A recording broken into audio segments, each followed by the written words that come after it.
Hello friends, இன்னைக்கு ரொம்பவே ஒரு ஹெல்தியான வெயிட் லாஸ் ரெசிபி தான் பார்க்க போகிறோம். பார்லி அரிசி வச்சு கஞ்சி அந்த மாதிரி தான் செஞ்சு குடிப்போம் இல்லையா? இன்னைக்கு நான் பார்லி அரிசி வச்சு நல்லா மொறுமொறுன்னு தோசை ரெசிபி தான் பார்க்க போகிறோம்.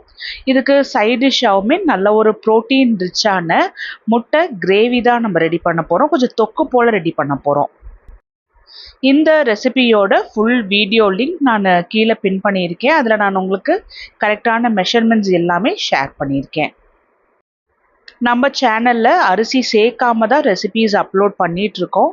இது வெயிட் லாஸ் பண்ணுறவங்க, வெயிட் மேனேஜ் பண்ணுறவங்க, சுகர் இருக்கிறவங்களுக்குலாம் ரொம்பவே யூஸ்ஃபுல்லாக இருக்கும்.